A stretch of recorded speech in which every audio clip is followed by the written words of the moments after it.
Hey everybody, welcome back to the Fantasy Endgame. We're here to talk about the AFC East today, which players we trust and who might bust. We're going to talk about a player from each team in the division that we love or hate based on ADP and what we think is going to happen in the 2021 season. We've already gone over the NFC East, so now it's time for the AFC version. Chris, let's start with the Bills. Why not? Seem like the best team in that division right now, at least for the time being. So give me a player you love and a player that you hate. Yeah, I mean, it could be Josh Allen, but I'm going to go with Stephon Diggs. Just was a monster last year. I don't see that changing. Let's not forget, that was his first year with Josh Allen, right? That was their first year together. You got to think this year they could take another step forward and be even better. So, I have Stephon Diggs as the top 3 fantasy wide receiver. And the players I don't like, it's a combination of players, but it's both the running back, Zach Moss and Devin Singletary. I don't care which one. I'm not drafting either one of them. We saw last year, it didn't matter which one was in the lineup, which one was out of the lineup. This is a pass-heavy offense that doesn't really rely on the running backs much, and there's no reason to think that's going to change. So, to me, both these guys are complete avoids, just staying away from this backfield completely. All right, I'm very tempted to go with Zach Moss as a player I love, but I won't because I'm not going to go quite that far. Look, the player you have to trust here is Josh Allen. I know there's a lot of times where you see a quarterback have a career year or breakout year, and then the next season they take a step back, right? It's happened with Lamar Jackson recently. It is possible, but here's the good thing. He is going to be sustaining that high floor because of his legs, because he not only runs the ball, but he runs it near the goal line, which is exactly why you don't like those running backs. He's going to be just fine, even if he does take a small step back, which there's no reason that he wouldn't. But anyways, I think Josh Allen's the guy. Look, I like Diggs, got no problem with Diggs. The only thing with me is that there's a couple other receivers I would probably take over him around the same ADP. But Josh Allen, I actually have no concerns with. I've definitely become a believer in that sense because I used to be team never Allen, but hey, things change. And as far as who I don't trust, it's Cole Beasley. Look, Emmanuel Sanders is there now. They draft another receiver. Gabriel Davis is going to take another step forward. It's just more mouths to feed. Beasley, I think, will take a little bit more of a backseat. He had some nice weeks down the stretch in 2020, but I just don't think that you can really rely on him in fantasy anymore. This offense is becoming a little bit more diverse. All right, let's move on to, let's say the Jets will be an interesting team. A lot of new pieces on offense there. Out of all those players, who do you think you're going to trust the most, and who are you staying away from? I'm trusting Corey Davis the most. This guy had a really nice season last year with Tennessee.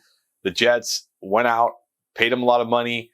It seems like reports from the OTAs, he was the only Jets wide receiver that was consistently running with the ones. He seems to be the one guy the Jets really like. And I like what the Jets have actually done on offense. I like what they've done with this offensive line.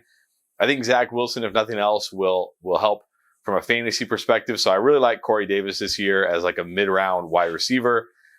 And then the guy I'm avoiding is a guy who I had pegged as a potential second-year breakout, but I'm getting very worried about, and that's Denzel Mims because, again, the same reports from OTAs. This guy wasn't running with the first teams at all. He was running with the second teamers. He doesn't really fit what this Jets offense wants to do. It is not sounding good for Denzel Mims. I think if you have him in Dynasty, you just got to hold on tight and hope things turn around. But for redraft, I'm avoiding him in all my drafts right now. I agree with there on Mims. I know a lot of people had him pegged as an early possible breakout candidate for this year, and we've really heard nothing that could confirm that. It's just no reason to think he'll have any value. He could, right? We're not counting him out yet. It's way too early for that. But right now, I have no part of him in any best ball or early drafts. And on the other hand, as far as the receivers, look, it just depends who Zach Wilson's going to connect with, right? We have no idea what this offense is really going to look like until we see it in action. But I'm going to stick to my guns as far as pre-draft, pre-NFL draft projections. I said that Elijah Moore was my number 2 receiving prospect. I really, really like him. I think wherever he landed, he was going to be really a difference maker. Why not in the Jets, right? I would have preferred to see Jamison Crowder go somewhere else, but still, I think when it's all said and done, Elijah Moore will be the main target there. So I actually like him, especially because he is available so late in drafts, because we don't know exactly how that receiving core is going to shake out. All right, let's move on to the Patriots. Chris, you're up. Yeah, this is not a fantasy friendly offense, but I do like a wide receiver. That's Nelson Aguilar. Early in the offseason, they went out, the Patriots that is, and they started signing pass catchers. And, Nelson Aguilar had a really nice season last year with the Raiders. I think he's going to have another nice season with the Patriots. This is a guy you can get in the double-digit rounds. So, I think if you're looking for a wide receiver in those double-digit rounds, Nelson Aguilar has a lot of upside in this offense. And then I'm staying away from the running back, and that's Damian Harris. Look, I get it. He's the lead back, but he's the lead back on a team whose quarterback runs the ball a lot, runs the ball around the goal line. And this is a team that threw the ball to the running backs the sixth most last year, and he had 7 targets on the entire season. That's it, 7. So he's not going to catch any passes at all. He's giving you nothing in the passing game.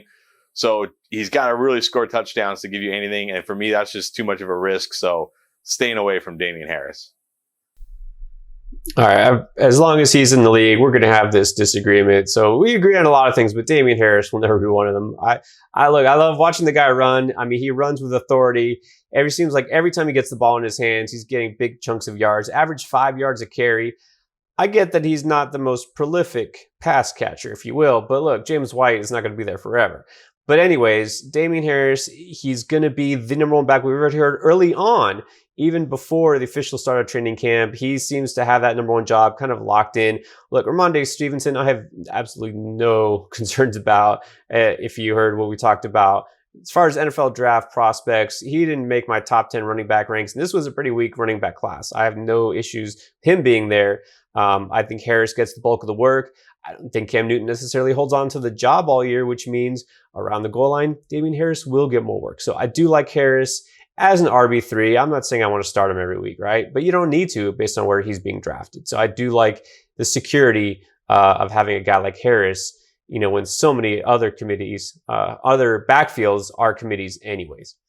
All right. And then as far as the player that I am not trusting, I mean, there are a lot of choices here, but Hunter Henry and Jonnu Smith both going to the same offense, that's bad for both of them. Don't confuse yourself in thinking that this is going to be a revival of the good old days in New England when they had 2 tight ends that were both fantasy relevant. Tom Brady's not there anymore. Doesn't matter who the quarterback is. This is just not going to be a good situation. Both of these guys also already dealing with injuries in the preseason. Just stay away. It's not worth it at any cost. All right, and I saved the best for last. So here we go. Miami Dolphins. Chris, let's hear from you first. Who do you trust the most, and who do you think is going to bust? I actually trust 2 of the most. I mean, look what they've done. They brought in Will Fuller in free agency. They drafted Jalen Waddle. He's got all sorts of weapons now. He's got basically a year under his belt from the injury and in the NFL. I think they're going to unleash Tua. I think he's a great, kind of a late round quarterback. Like, in some 1 QB leagues, he won't even be drafted. So I think he's going to be a great waiver wire pickup quarterback this year. And the guy I don't trust is, the guy everybody kind of thinks is their wide receiver 1, and that's Devontae Parker. And I just don't get it. Yeah, he had that really nice year where Ryan Fitzpatrick was just flinging the ball out there. But look at last year. He only had 2 games where he had more than 70 receiving yards. That is it. He had a 50% catch rate last year. And they went out, they signed Will Fuller, they drafted Jalen Waddle. People still act like Devontae Parker is, this wide receiver 1 type of guy, and I just don't see it. I don't see any, I hardly ever draft him in my best ball drafts. I just don't see the appeal with Devontae Parker. I think he's going to be a major disappointment this year, even though I do like this passing game.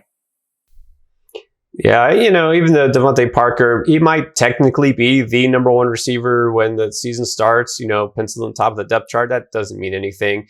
And it's been said, and it's true, that he's been a lot more productive with Fitzpatrick on the field. And, that one season, it's standing out kind of as an outlier and otherwise kind of mediocre career for a first-round pick. But honestly, to me, my bust is going to be Mike Gesicki, just because I don't think that his production will ever live up to his athleticism, his freakish athleticism. And not just because of personally anything that he's doing wrong. It's just the offense is going to be very diverse. They have 2 other tight ends that they actually target in the passing game, maybe even a third this year after they drafted Hunter Long. And that's just going to leave him, wanting. It's going to leave fantasy managers also wanting. And in the red zone, again, they're going to spread it out. I just don't think he's going to put enough on the table that he could be a top 12 tight end. And do you even have to ask who I love on this team? I mean, do I have to break out the Tua jersey? I'm going to save that for opening day. But yeah, Tua, look, I get on my soapbox, but he's been discounted for so many reasons. Let's remember, this is a guy who was the #1 prospect at one time coming out of college, and then Joe Burrow happened to pass him by. But look, the hip injury, learning the playbook, competing with Fitzpatrick on a team that didn't pass the ball a ton, all these factors. And he still had a pretty good season. He barely turned the ball over. Just wait now that he has all these weapons at disposal, new offensive coordinators, game planning around his strengths. This is going to be the season that Tua breaks out. Absolutely should be drafted everywhere, at the very least as a backup. So just wait and see. This is going to be the year of Tua. All right, that does it for our AFC East breakdown. Check out our other videos. We're going to go division by division and tell you who to trust and who not to in fantasy drafts. All right, thanks for watching.